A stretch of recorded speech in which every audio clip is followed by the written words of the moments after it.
Ya, lo primero vamos a ordenar las actividades que tenemos de aquí hasta la fecha de la prueba. Entonces, ¿qué vamos a hacer la próxima semana? Tienen el día lunes clase conmigo.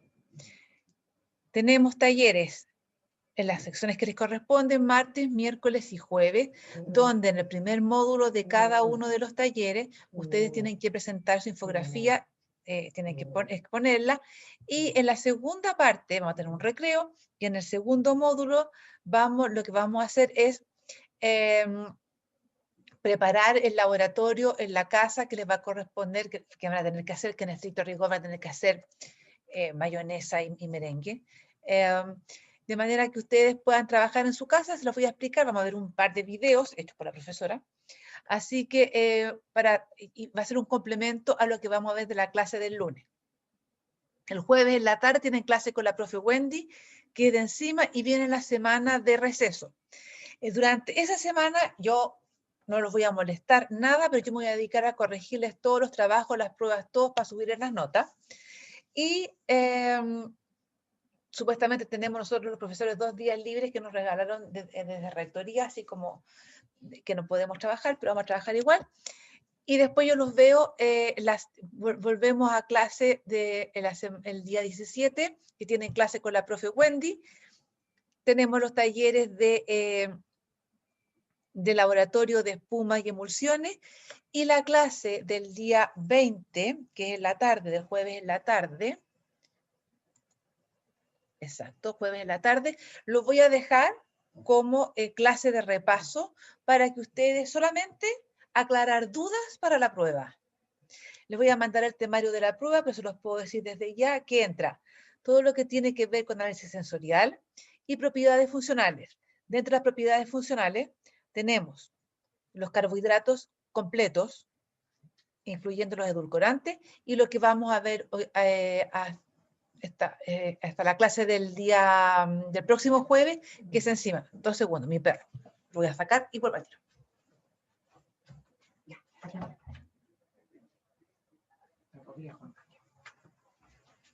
Perdón. Entonces, y entra toda la materia. Les recomiendo, y les voy a subir así como una ayuda de estudio, así como guías de trabajo, que se hagan tablas y que hagamos un par de ejercicios y cosas con respecto a la aplicación de la materia, así que eso lo vamos a trabajar de aquí al 24. ¿Dudas con respecto a esto? Que tengan con respecto a las actividades que vienen, que conste, estoy programando hasta el 24 de mayo. De ahí para adelante, se las voy a entregar después porque ahí entramos todo lo que es A+S y empezamos a trabajar con los socios comunitarios. Así que dudas hasta aquí, que tengan. Profe, ¿va a subir como un anuncio como donde esté escrito todo esto? Sí, ¿No? los voy a subir y les voy a poner el temario de la prueba, que voy a llegar solamente hasta lo que es el 24 de mayo, ¿ok? Profe, Dígame. entonces, de vuelta a la semana de receso, ¿tenemos laboratorio esa semana? O sea, yo les voy a subir durante la próxima semana como una guía de cosas que ustedes hagan con tiempo, o sea, que lo puedan hacer libremente, y ahí vamos a hacer 2 cosas. Vamos a trabajar, como quien dice, en el reporte, que ustedes lo preparen para aclarar las dudas, y vamos a hacer un par de aplicación, más que nada de aplicación de lo que vamos a ver en las clases de ahora. Entonces, eso es lo que vamos a hacer esa semana.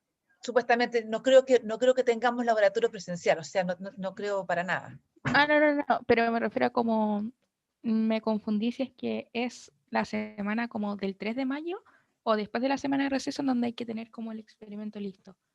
Tienen que tenerlo listo. ¿Para cuál de los 2 días? Para Como vuelta déjenme ver el calendario, espérense. No, la semana de receso, para la semana, espérense, esto es abril, acá mayo. Para la semana del 17 tienen que tenerlo listo. Ah, ya. Y lo vamos a conversar el martes o miércoles o jueves, dependiendo de la La sección. próxima semana lo vamos a conversar. En el fondo tiene que hacer mayonesa y merengue. Lo vamos a conversar. Se los voy a explicar y ustedes pueden trabajar durante estas 2 semanas. Sé que no les puedo mandar nada durante la semana de receso, pero que hagan merengue y después se lo coman, no, Sí, eso nomás, sí. Es sencillo. No me Gracias, maten, ¿ah? profe. No, Profe, Así que, dígame. el otro miércoles hay que presentar lo de los edulcorantes, ¿cierto? Sí, En la hora del laboratorio. Vamos a No. trabajar, ¿cómo se llama? Vamos a trabajar en lo que es proteínas. Pero es en el horario de laboratorio del miércoles, como de 2 a 5 por ahí. Sí, Ya. hora de laboratorio. Ya, profe. Hora de laboratorio. Entonces, eso le voy a subir las actividades, le voy a subir el temario de lo que va a estar en la prueba. Es harta materia, chiquillos, es harta materia. O sea, es de verdad que es harto. Y tiene mucha información. Lo otro, subí un paper hoy día de lo que es edulcorantes y embarazo. Por lo tanto, todos aquellos que les tocaron ciclamato y sacarina tienen que ahí poner claramente que las embarazadas no lo pueden consumir, así que tienen que, ciclamato y sacarina no son recomendables para las embarazadas, lean el paper. Eso tiene que ir en la presentación. Ya, entonces ahora vamos a empezar lo que es la clase. Esta es una clase cortita, pero que tiene tiene mucho de bioquímica, así que yo espero que se acuerden de las cosas que vieron el año pasado. Profe, una Diga, consulta. La prueba de ciencia de los alimentos, ¿cuándo era? el 24 de mayo. Ah, ok, gracias. Supuestamente yo la quería hacer presencial, pero el COVID dijo otra cosa, así que la vamos a hacer online. Ese día yo sé que tienen ustedes la prueba de nutrición básica en la tarde, por lo tanto, el horario de la prueba se mantiene. La vamos a hacer, ustedes me dijeron que no tenían nada en la mañana, o sea que tenían la mañana desocupada, ¿cierto? ¿Sí o no? O sea, durante el horario de la clase, sí. Ya. O sea, antes de la clase no tienen nada. Profe, yo hice como la encuesta y que si querían como adelantar como el horario de la prueba de ciencia del alimento y dijeron que sí. No sé si tendrán la mañana desocupada, pero sí querían adelantar el horario de ciencia del alimento y Entonces mantener la nutrición básica.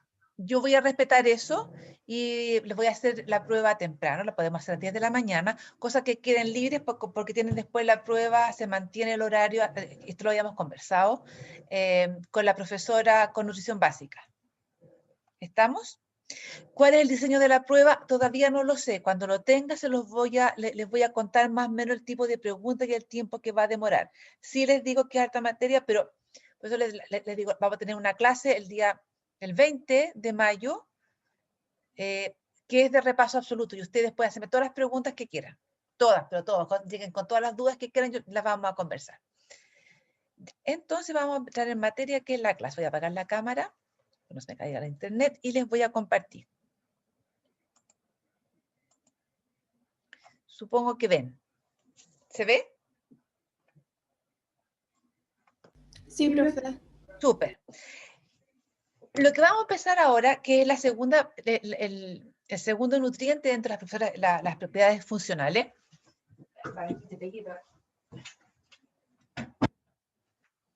Estas son las cosas del caje del oficio, está cerrando puertas. Vamos a entrar a las proteínas. Las proteínas son, dentro de los nutrientes y de las propiedades funcionales, las que tienen mayor importancia en todo lo que tiene que ver con el proceso de los alimentos, porque tienen muchísimas cualidades que les permite servir para hacer diferentes tipos de alimentos. Entonces, ¿qué vamos a ver hoy día? Vamos a ver las propiedades en general, vamos a ver las interacciones, por eso digo, tiene mucho de bioquímica, y dentro de las propiedades funcionales, que son varias, solamente nos vamos a abocar en esta clase a dos, a la hidratación y a la gelación. Todo lo que tiene que ver con las interacciones, lo que son las propiedades de superficie, espumas y emulsiones, lo vamos a ver en la clase del día lunes.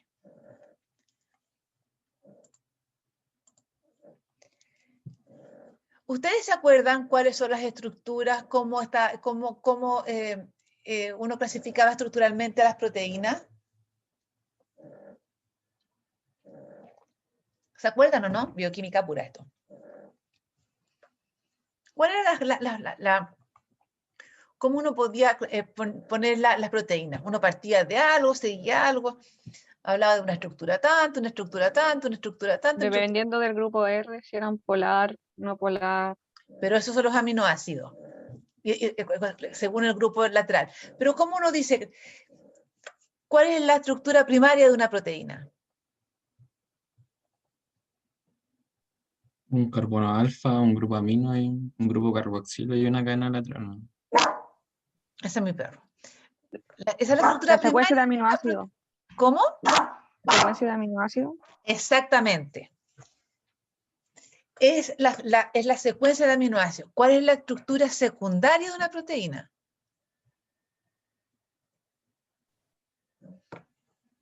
Como las interacciones de puentes de hidrógeno y forman como el alfa, beta.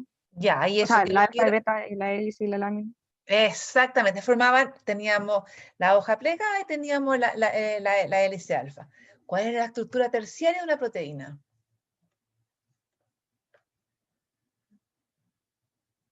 La interacción entre cadenas polipéptidas.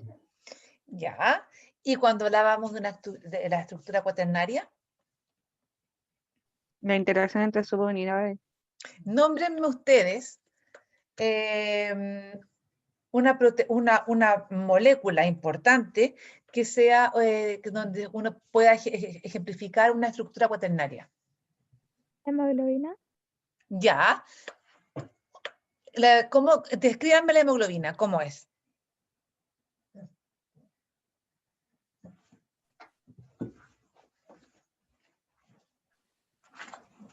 Son 4 subunidades y cada una tiene como un centro de hierro, algo así. Perfecto. Todo eso que ustedes me acaban de decir, estamos hablando de la conformación que va a tener la proteína. ¿Y cuántos tipos según esa conformación, cómo una puede clasificar las proteínas?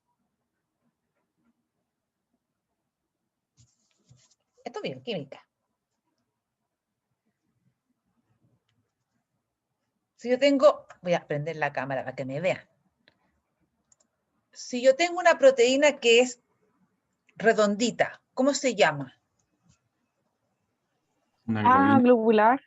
Tenemos las proteínas globulares, después tenemos las proteínas que son extendidas. Todo esto tiene que ver con la conformación que tienen las proteínas.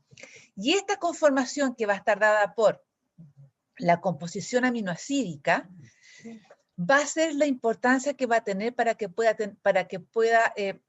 producir cierto tipo de propiedades funcionales dentro de los alimentos. Entonces, vamos a tener que las propiedades funcionales van a estar dadas por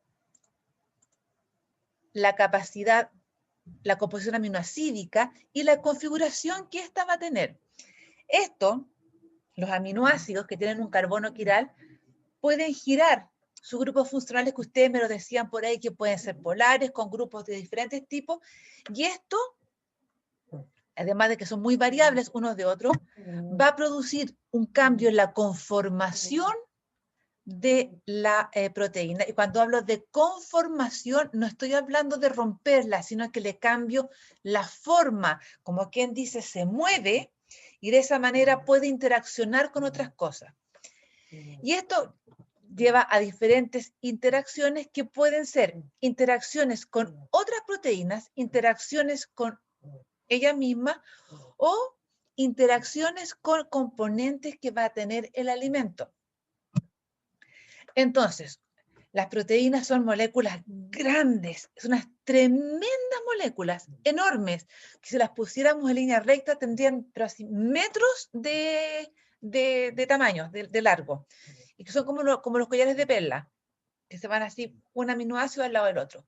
Pero por las interacciones que ustedes bien me dijeron ahí, va cambiando esta conformación y le va dando formas determinadas que van a permitir que ciertos grupos laterales de los aminoácidos queden expuestos y puedan interaccionar con otras proteínas, con otros compuestos, con los solventes, con el agua o con elementos que tienen los alimentos. Y eso, esta capacidad que tiene la proteína, va a hacer que los alimentos sufran diferentes modificaciones debido a que al interaccionar con los componentes, va a modificar su conformación y va a quedar con agua atrapada, va a hacer que se liguen cosas, va a permitir que entre aire, que puedan juntarse, y lo digo entre comillas, dos tipos de compuestos que a lo mejor son hidrofóbicos, etc. Entonces, estas interacciones van a hacer que las propiedades funcionales de las proteínas, una pueda decir que van a ser hidrodinámicas, y esto se va a asociar con la forma, aquí estoy entrando a hablar, esto es un paréntesis, estoy entrando a hablar a las propiedades que va a tener la proteína una vez que yo la he incorporado en el alimento. Entonces, yo incorporo esta proteína en el alimento, y cómo puedo hacer que mi alimento tenga diferentes formas, diferentes tamaños o diferentes flexibilidades. O pueden ser interacciones de superficie, con lo cual voy a permitir que dos sustancias interactúen, permitiendo que también pueda modificar, pueda incorporar aire, pueda hacer que se mezclen lípidos con agua, por ejemplo, y eso le va a dar a mi alimento características que son buenas. ¿Y cómo pueden ser las interacciones? Bueno, yo decía que son proteína-proteína, proteína con agua, proteína con moléculas o interacciones de interfase. Esto es lo que vamos a ver en la próxima clase, que son cómo van a funcionar como ligando entre dos tipos de fases distintas, casi siempre hidrofóbicas. Profe, Dígame, ¿podría repetir de nuevo lo de la superficie? ¿cuál parte de la superficie? Es que no alcancé a escuchar mucho. Dentro de las interacciones vamos a tener de superficie, que es cuando dos componentes de un alimento que no se quieren, que son hidrofóbicos, pero que permito que se estabilicen. Entonces, son de superficie porque se quedan justo, estoy con la cámara abierta así para que usted me vea las manos, se quedan como justo en la superficie de las fases y las estabilizan. Aquí no interactúa el agua, sino que mantengo unidas dos fases diferentes. ¿Y cuáles van a ser las interacciones que van a participar? Ustedes me las nombraron, pero yo les puse muchas más. De partida, los puentes de hidrógeno, que son siempre los reyes de la fiesta. Es lejos lo más importante. Hidratación iónica, en el cual, mediante iones que se van a introducir, y ya los vamos a ver un poquito más adelante, se puede sacar o se puede introducir agua en un alimento. Lo mismo hidratación electrostática, que aquí es por atracción de cargas opuestas se atraen y cargas iguales se repelen. Fuerzas de Van der Waals, los puentes de hidrógeno que están dados por la cisteína que tiene, ¿cómo se llama? Las proteínas, y que también hace que estas interactúen, y fenómenos de superficie en el cual hay atracción y repulsión. Hay adsorción, o sea, que me adhiero a algo, o que atrapo algo. Por ejemplo, atrapo aire. Formo como quien dice una película alrededor de una molécula, sino que de una burbuja de aire, y dejo este aire metido adentro, lo cual va a dar la sensación de algo esponjoso.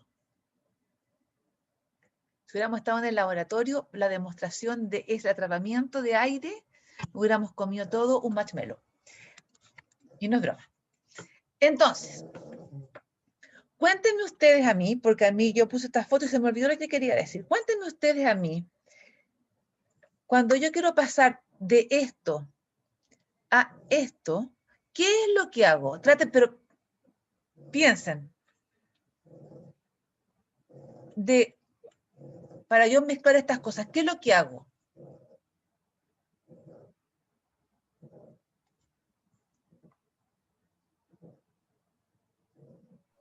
¿Denaturar proteína, quizá? No, vamos a la parte física. ¿Qué hacen ustedes? Van a hacer un queque. Se bate. Mecánica.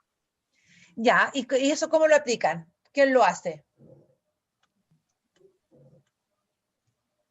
La mano, Piensa. la batidora. No sé. La batidora, o ocupan algo para revolver, ¿cierto? Después, ¿qué hacen? Y ahí, no sé, alguien dijo denaturar las proteínas. En el acto físico, justamente de la parte mecánica, ustedes están permitiendo que interactúen las proteínas. ¿Y después qué ocurre? ¿Le aplica calor? Ya. Y ahí sí que se produce en el calor, y lo dijeron, alguien lo dijo, fue lo primero que dijeron. Se denaturan las proteínas. Exactamente, Benja. Ahí se denaturan las proteínas y en ese momento se produce, al denaturarse, una serie de cambios conformacionales y yo puedo pasar de esto a esto. Y esto que está aquí, que este quequito que se ve bastante rico, es estable. Físicamente, si ustedes tuvieran que tomar esto y esto, ¿cuál es la característica que tiene la masa del queque en comparación con el queque? ¿Qué hicieron ustedes?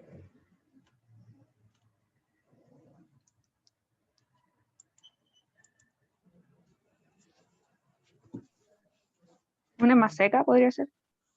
¿Qué más seco? Me refiero a usted, cuando ustedes, fíjense, ustedes tienen esta, ¿cómo describanme esta masa que está aquí, o esta cosa que está aquí? Eso, ¿cómo es? Viscosa. Es viscoso, ¿cierto? Si ustedes se lo ponen en la mano les va a chorrear, ¿sí o no? Sí. Súper. Y yo lo pongo en un molde que tiene un hoyito para que sea el hoyo del queque, ¿cierto? Así como, pero lo puedo poner en cualquier molde. ¿Sí o no? Sí. O sea, le puedo dar la forma que yo quiera al que estoy haciendo. Este que está listo, ¿le puedo cambiar la forma? No. Todo eso que acabamos de conversar está dado por las propiedades funcionales de las proteínas. Y el mejor ejemplo del mundo de la utilidad de estas es esto. Esto es tofu y esto es la típica carne de soya que se vende. Y en ambos casos vienen del poroto de la soya, que es un cereal, perdón, que es una legumbre que tiene esas características, pero dado y aplicando una serie de propiedades funcionales, yo esto lo puedo transformar en tofu. Y esto lo puedo transformar en algo semejante a la carne, con color a carne, con estructura de carne, si que yo lo amolde de estructura de hamburguesa o lo que quieran darle, e incluso con sabor a carne. Pero en el fondo es proteína de soya. Todo para pasar de aquí a acá, se trabajaron con diferentes propiedades funcionales que tienen las proteínas y yo transformé un alimento que es una legumbre en algo completamente diferente. Y una persona que no tiene por qué saber no va a tener idea de dónde viene. Esto es la aplicación de las propiedades funcionales de las proteínas, para que ustedes sepan que así de importantes son. Entonces, ¿cuáles son estas propiedades funcionales?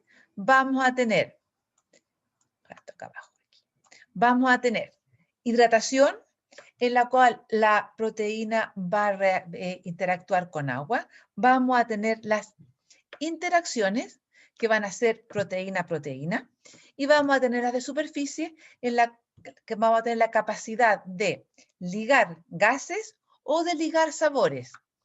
Y la número T es la que vamos a ver en la próxima clase. Ahora vamos a trabajar con la hidratación y las interacciones proteína-proteína.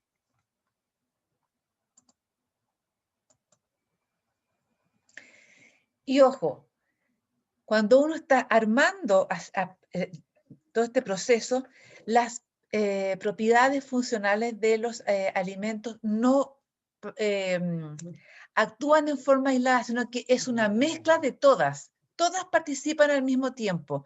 Entonces, hay una interrelación entre cada una de ellas, y cuando yo hago un queque tengo hidratación, emulsión, interacción, o sea, las tengo todas.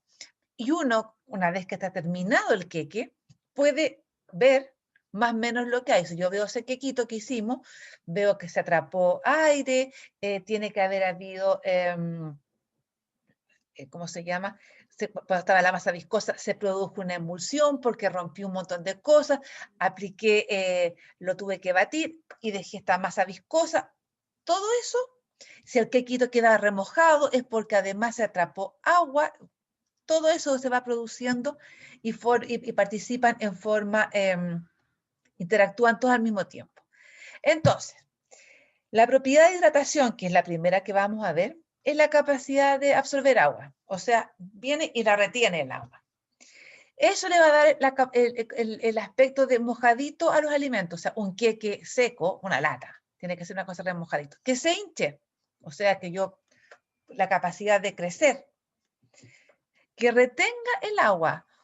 Una cosa es que la absorba, pero que después la pierda, sino que la tenga y la mantenga dentro. Y la capacidad de formar una masa viscosa. Todo esto, estas características que va a tener la propiedad de hidratación, se va a deber a que las proteínas tienen la capacidad de ser solubles. Y la solubilidad de las proteínas va disminuyendo desde las albúminas, que son las más solubles, hasta las prolaminas, que son las menos solubles. Todas son solubles, pero así van de mayor a menor. ¿Y dónde yo encuentro las albúminas? Deme un ejemplo. ¿Cuál? ¿En el huevo? En el huevo. ¿En qué parte del huevo? La clara, ¿no? La clara. ¿Y dónde encuentro las gluteínas y las prolaminas?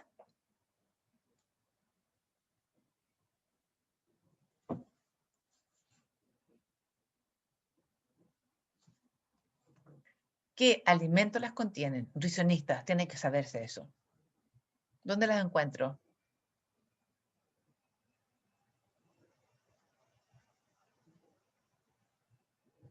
¿Con qué hago pan? En el trigo, ¿no? ¿Me está preguntando o me está respondiendo? Respondiendo. Ah, ya. Entonces, ¿y el trigo qué sería? Cereal. Un cereal. Entonces, ¿dónde encuentro las glutelinas y las prolaminas? En los cereales. Digan, yo escucho. En las proteínas del cereal. En las proteínas del cereal, en las proteínas de las legumbres, ahí las encuentro. Entonces, albúminas, lo más probable, vienen de origen animal. Las globulinas lo mismo, las encontramos en la leche. Y las gluteinas, las prolaminas, son proteínas que las encontramos en los cereales.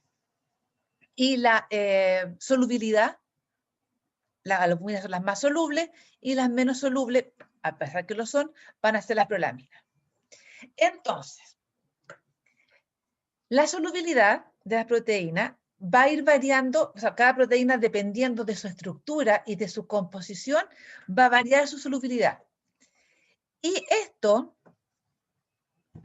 según la configuración que tiene aminoácidica, va a permitir que se produzcan interacciones con el agua mediante puestas de hidrógeno o interacciones dipolo-dipolo. Y estas interacciones va a hacer que el agua quede retenida o quede absorbida o quede dentro de la proteína, de manera que haga que mis alimentos sean mucho más, más remojaditos, se podría decir. Y la solubilidad, y esto aquí entramos, voy a hablar un poco en japonés bioquímico un rato, va a estar dada por 3 funciones importantes. 1, el pH. 2, la fuerza iónica. Y 3, la temperatura. Todo esto se va a relacionar con la conformación que va a tener la proteína. Entonces, yo tengo una proteína que tiene una estructura determinada, que está naturalizada, si yo le aplico, si modifico el pH, si modifico la temperatura, si modifico la cantidad de sales presentes en el intertanto, mi proteína se va a denaturar. Entonces, esta estructura que tiene una cierta funcionalidad, cuando se denatura, queda totalmente desarmada, pierde esta actividad y se abre y va a quedar así como una cosa desordenada. Y cuando uno restituye, ya sea el pH o la temperatura o saca la cantidad de sales, se vuelve a naturalizar y tenemos que este proceso es reversible. Y basándose en esto es que uno puede desarrollar ese tipo de alimentos que yo tengo la proteína, la desnaturalizo y después la rearmo y de esa manera uno puede cambiar la estructura de un alimento. Entonces, vamos a tener que, primero, la concentración de sal va a modificar la solubilidad. Cuando ustedes hacen merengue, ustedes agarran las claras, las separan y las ponen a batir. Normalmente las recetas dicen, y usted le agrega una pizca de sal. ¿Sí o no? ¿Me estoy volviendo loca? ¿Estoy muy chalá? Está bien, profe. ¿Cierto que sí? Bueno, esa pizca de sal va a ayudar a que el merengue sea mucho más firme, a que esto sea más estable. O que también les dicen a ustedes que, ¿dónde es que también uno puede pensar? Déjame pensar otro ejemplo más. Ya se me ocurrió otro ejemplo.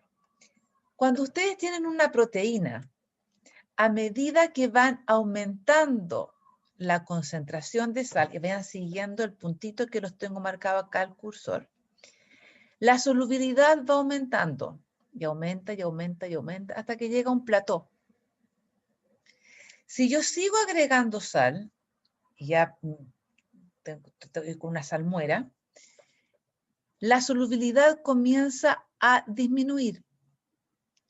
Este proceso, que lo vamos a ver un poco más adelante en detalle, es lo que vamos a denominar el salting in, que es cuando aumenta la solubilidad en presencia de una concentración determinada de sales. Y vamos a hablar del salting out, cuando tenga ya muchísima sal en el entorno que se encuentra la proteína y esta va a hacer que se denaturalice y disminuya la solubilidad.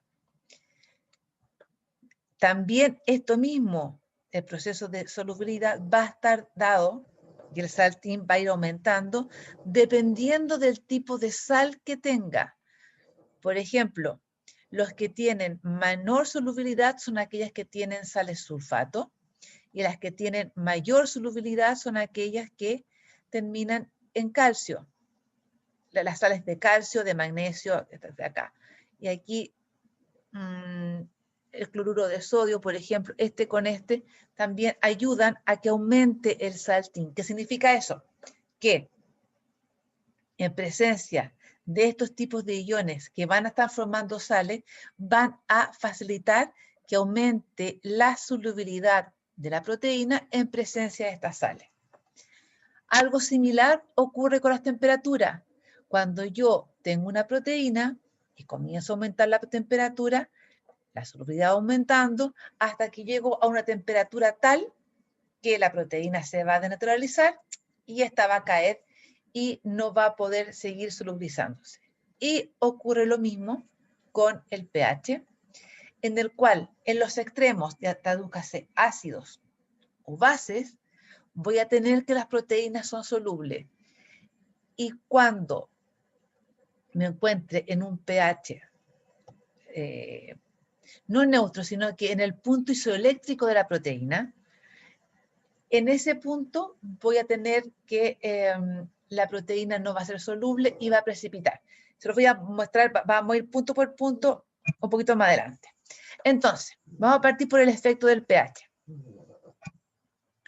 El punto isoeléctrico, se los voy a mostrar acá a todos.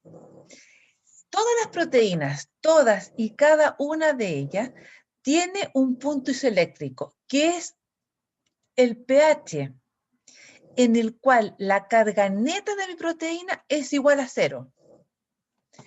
Y en ese punto, al ser la carga neta 0, o sea que las positivas y las negativas son exactamente iguales, hace que la proteína pierda la solubilidad y precipite. Es esto que está acá.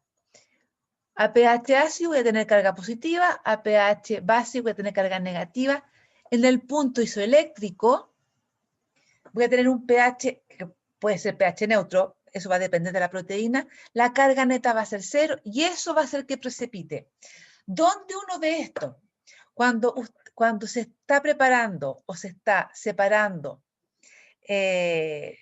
la leche y uno quiere hacer queso y quiere que precipite el cuajo, uno comienza a acidificar y uno agrega, por ejemplo, ácido clorhídrico, ácido sulfúrico, esto en el laboratorio. ¿Ah? Uno va acidificando, uno va viendo que de repente ¡pum!, cae, se separa el suero del cuajo y en ese momento las proteínas precipitaron para el punto isoeléctrico correspondiente. Pero si yo sigo por ejemplo, sigo agregando cosas y lo pongo básico, esa proteína se va a volver a disolver y van a quedar todas de nuevo disueltas. Entonces, se van a utilizar esta característica o el punto isoeléctrico de una proteína para que éstas precipiten. ¿Dónde se utiliza esto? En la industria de los lácteos, que yo quiero separar el cuajo del suero. Si tienen duda, por favor me interrumpen, ¿eh? Para que ustedes no se queden con ninguna cosa. Esto ustedes lo pueden hacer en la casa, perfectamente. Agarran leche y le agregan jugo de limón. Y de hecho, hay un postre que uno se basa en esto para poder hacerlo. Esos típicos postres que uno tiene leche condensada o leche evaporada y le agrega jugo de limón.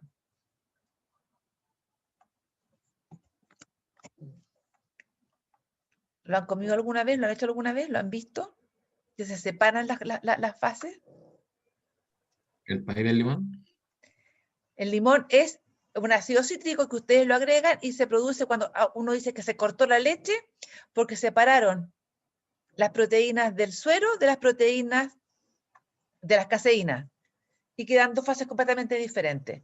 Entonces, si quieren jugar con eso, claro que la mamá me va a matar de ustedes, pueden agregar, tomar leche y le pueden agregar limón o le pueden agregar vinagre y vean lo que pasa. Y ustedes van a ver, dígame. Una pregunta. A pH muy ácido y a pH muy básico se denaturaba la proteína. No, estaba ¿No? mal. Ahí era cuando estaba más soluble. Estoy hablando de solubilidad. Aquí el pH es muy ácido y el pH se va a denaturar, pero en este caso estoy hablando de otra cosa. Estoy hablando del punto isoeléctrico, que aquí las cargas son netas. Aquí yo me barajo con la solubilidad. ¿Estamos? Pero entonces a pH muy ácido sí va a ser soluble. La solubilidad de la proteína aumenta, sí. Ah, ya. Gracias. Otra de las cosas, y si ustedes quieren jugar con eso, por favor, háganlo en la casa. Tomen leche, agréguenle vinagre común y corriente, el vinagre que tienen para aliñar la ensalada, o le agregan jugo de limón, y se van a dar cuenta que, y se la miran, van a ver una cosa como verde encima, que es el suero, porque el suero es verde, y va a quedar abajo, y si lo dejan reposar, de repente va a precipitar y van a tener caseína. Y si ustedes sacan el suero y lo apretan con una gasa, van a poder hacer queso. De hecho, si sale todo bien el próximo semestre, en procesamiento creo que hacen algo, creo que hacen quesillo, hacen queso, creo. Estoy casi segura. Otra de las cosas que influyen es la fuerza iónica, lo que yo les decía, el salting in y el salting out. Cuando ustedes tienen proteína y comienzan a agregarles sal, o un soluto, la presencia de este en bajas concentraciones va a aumentar la solubilidad de las proteínas. Y esto se va a deber a que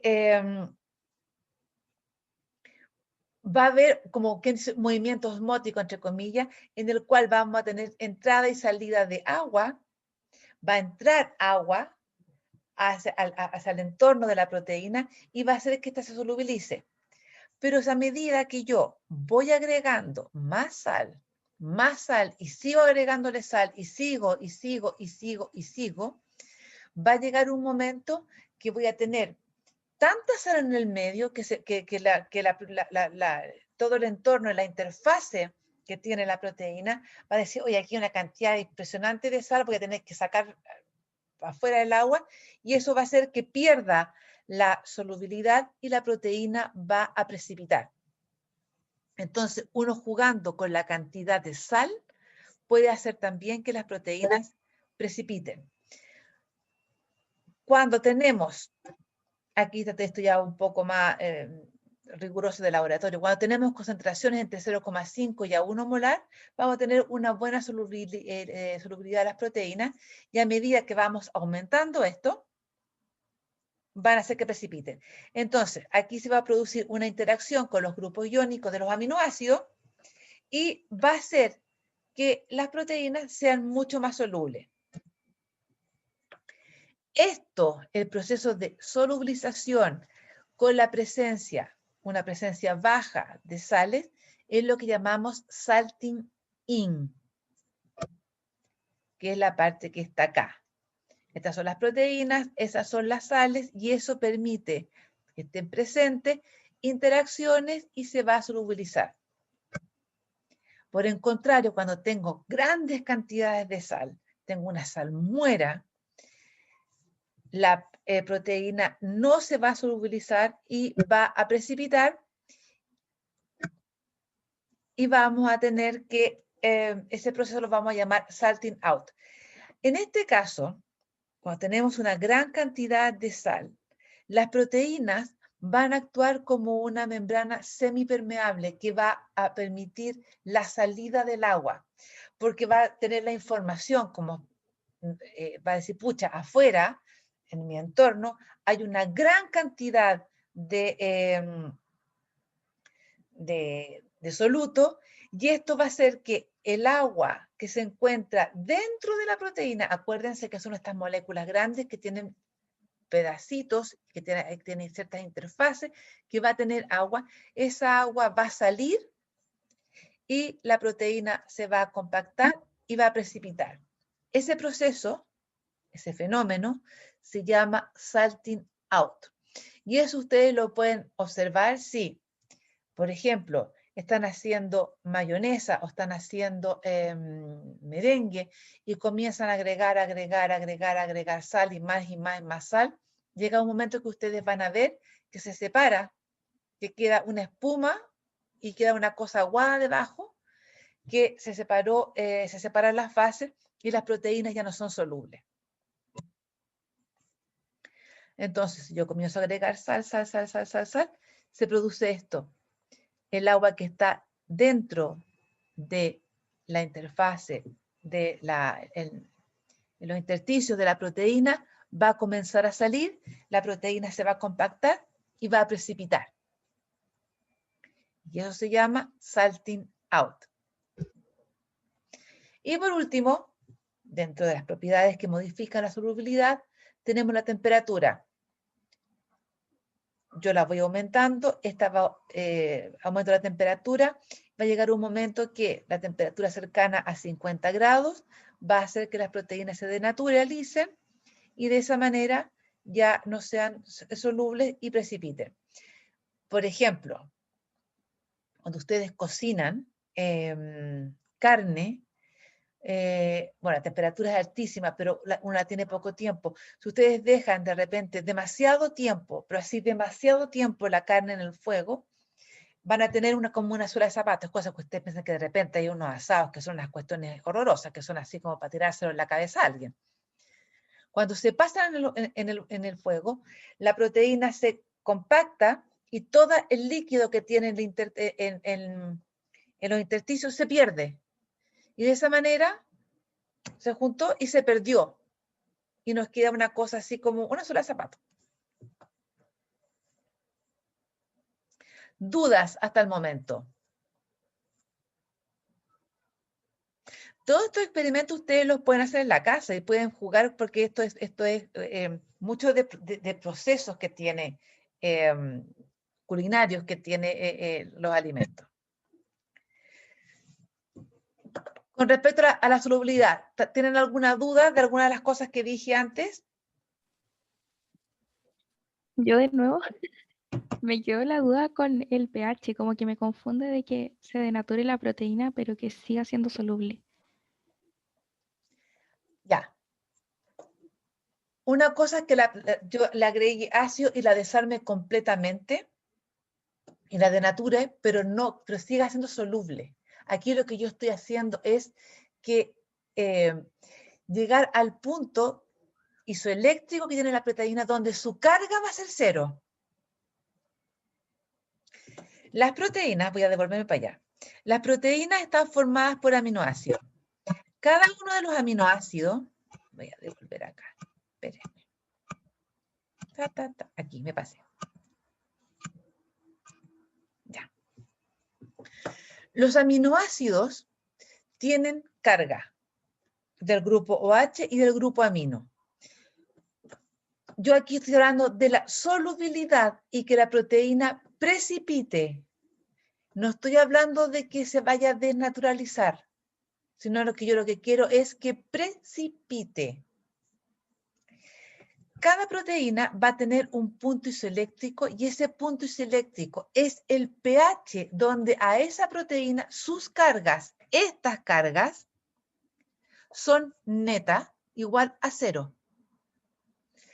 Cuando las cargas de los aminoácidos es igual a 0, la proteína va a precipitar. Si yo lo tengo a pH ácido, voy a tener que en el pH que se encuentre, voy a tener cargas positivas. Y cuando lo tenga a pH básico, cargas negativas. Y eso va a permitir que sea soluble. ¿Estamos? Yo estoy hablando de que la proteína precipita. Yo la quiero separar. ¿Ve la diferencia? Sí, ahí mejor. Ya. Entonces, yo hablo de la solubilidad y que se mantenga. Piensen, yo tengo agua y tengo proteína. No es que la tenga en el espacio sideral, tengo agua y proteína. Cuando estoy en un pH ácido, tengo carga positiva que permite una interacción con el medio en que se encuentra. Lo mismo ocurre cuando lo tengo a pH básico. Pero en el punto isoeléctrico de la proteína, donde su carga neta es 0, no tiene con quién interactuar, por lo tanto se cae. Precipita. Y la separo. ¿Se entiende? ¿Queda más claro ahí? Sí, profe. Gracias.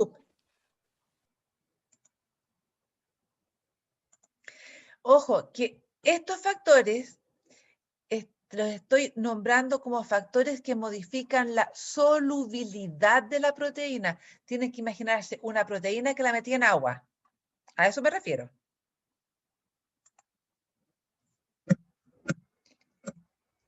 La otra medida funcional, voy a ir para adelante, es la interacción entre proteínas. Y esto es lo que se conoce como la formación de geles. Cuando uno forma un gel, lo que está haciendo es organizar las moléculas de proteína de tal manera que se ordenen, pero para poder hacer esto, yo lo que tengo que hacer previamente es denaturalizarla. Y voy a quedar con una fase, un gel es una fase entre algo sólido y algo líquido. Está como en la mitad de ninguna parte. Y esto, dependiendo del tipo de gel que yo forme, voy a tener que son muy ordenaditos o muy desordenados. Y para la formación de gel, lo que va a ocurrir es que tengo la capacidad de retener agua entre las proteínas que van a participar. ¿Qué es lo que ustedes ven ahí? ¿Qué es eso? ¿Jalea? ¿Gelatina? Jalea. Y la jalea se llama, en el nombre comercial uno le dice gelatina y viene de gel. ¿Y cómo ustedes preparan la gelatina? Cuéntenme paso a paso cómo ustedes hacen gelatina.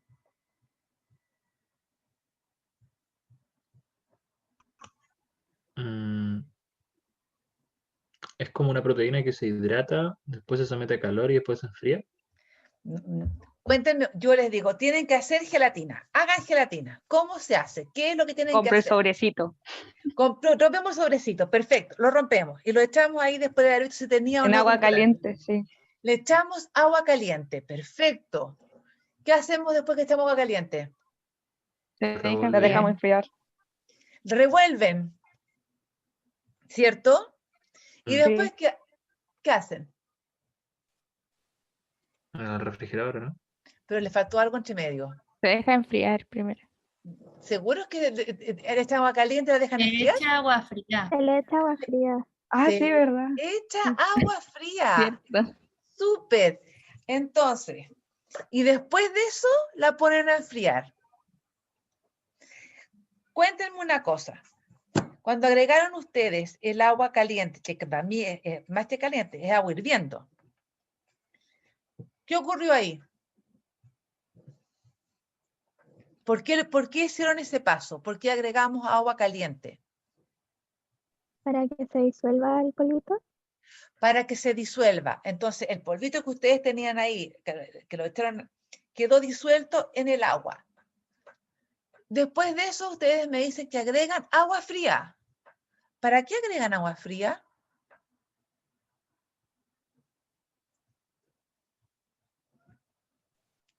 Agregaron Ya agua. para que...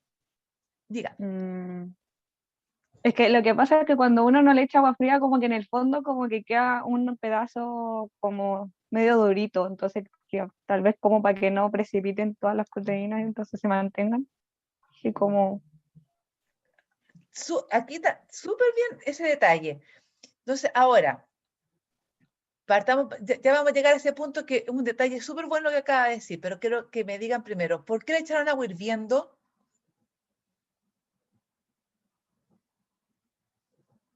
En agua fría no se disolvería el polvito. ¿Cómo? En agua fría no se disolvería bien el polvito. Súper, súper bien.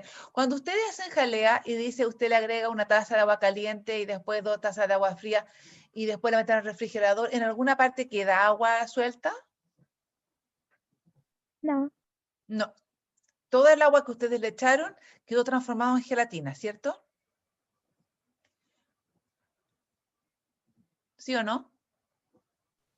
sí, profe. Súper. Cuando ustedes echan agua hirviendo al sobrecito, al polvito que tenían en su recipiente, ¿qué es lo que hicieron? ¿Por qué echan agua hirviendo primero?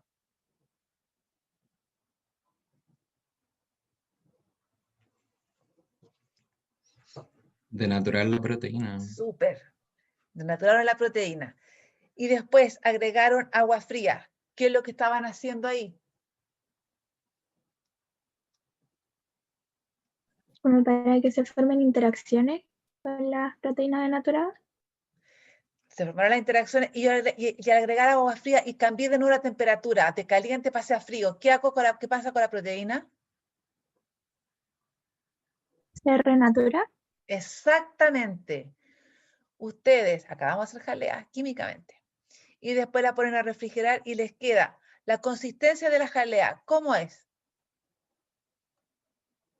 Fíjense cuando le echan a la boca la jalea.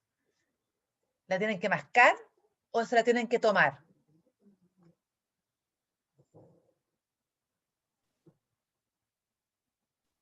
Como raro. Es una sensación extraña. O sea, no es como la mitad entre así como con hilos vilo, como el dicho, que está ahí en la mitad, en ninguna parte. No es un sólido que tenga que mascar, ni partir con cuchillo, tampoco me lo tomo en un vaso. Vamos a tener dos tipos de geles. Y estos geles, que ya les vamos a ver la parte de la jalea, pueden ser geles opacos, en los cuales voy a tener una estructura que es desordenada e irreversible. Piensen ustedes cuando se hacen un huevo duro o un huevo frito. Si yo tomo el huevo duro, lo tengo ya durito, tengo la clara del huevo duro y la pongo a calentar, ¿recupero la clara que tenía al principio? No. No, ¿cierto? Y de la clara que es translúcida, cuando a ustedes les queda la clara cocida, les queda siempre blanca y una cuestión opaca. Estos van a ser geles que se van a formar por estructuras desordenadas, que ya se las voy a mostrar, y que son irreversibles. Una vez que se formó el gel, no se puede volver atrás.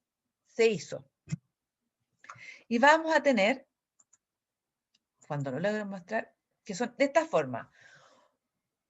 Esto que está aquí es el fluido, acá están las proteínas y van a quedar puestas en cualquier parte. Van a comenzar a interactuar, van a interaccionar con el fluido en el que se encuentra y quedan todas chasconas, todas desordenadas. Entonces, el tipo de gel que se forma es opaco. Y como quedan en forma desordenada, puestas dentro de mi estructura, no los puedo volver atrás. A diferencia de las gelatinas, que van a ser translúcidos. Es cosa que ustedes comparen la jalea que hacen con la clara del huevo que ustedes pusieron a cocer. La estructura que se forma es una estructura sumamente ordenada. Los geles son estructuras ordenaditas. Y si ustedes ponen la jalea a calentar o le ponen un poco de temperatura, van a tener de nuevo un líquido. Entonces, cuando ustedes hacen jalea, lo primero que hacen es, tienen su polvito, le agregan el agua hirviendo y la proteína se va a denaturalizar y se abre. Al abrirse, va a entrar el líquido a esta estructura, van a interaccionar y ustedes después le agregan el agua fría y de esa manera la proteína se va a naturalizar, se recompone, pero deja atrapada a las partículas de agua y quedan ordenaditos y queda una capa de proteína, una capa de agua, y queda todo unido, una cosa totalmente ordenada, y de esa manera tenemos un gel que es translúcido y reversible, porque lo puedo volver a desarmar agregándole temperatura. Y tenemos dos tipos de geles diferentes que se utilizan en cosas diferentes. Entonces, la jalea, vamos a utilizar colágeno, y va a formar estos geles.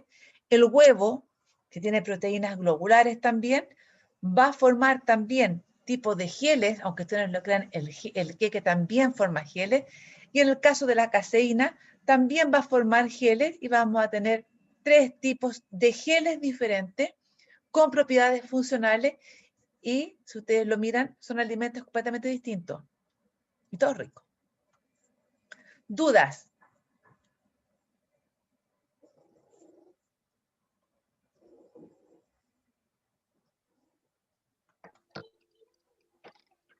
Profe, aunque no sean proteínas de huevo, hay proteínas que tengan la misma función que sean vegetales. Sí, absolutamente. De hecho, las proteínas con las proteínas que se dan en el garbanzo, que tienen unas proteínas especiales, que son proteínas espumantes, igual que la clara del huevo, se puede hacer merengue. Fíjense cuando ustedes echen a remojar legumbres. Y si ustedes en esa agua que queda, tienen que botarla, en esa agua que queda, la mueven, sale espuma. Y esa capacidad espumante es porque ciertas proteínas que tienen características espumantes, por ejemplo, los garbanzos la tienen, ¿sí? Y súper buena la pregunta, no alcancé a cachar quién era, pero Ojo, que las legumbres también son una fuente de proteína y que uno las puede sacar e utilizar para hacer cosas. Como por ejemplo, merengue. Ya, listo. No los torturo más el día de hoy porque algunos hemos estado todo el día juntos. Van a soñar conmigo. Nos vemos el próximo lunes y ahí vamos a ver lo que son las espumas y las emulsiones.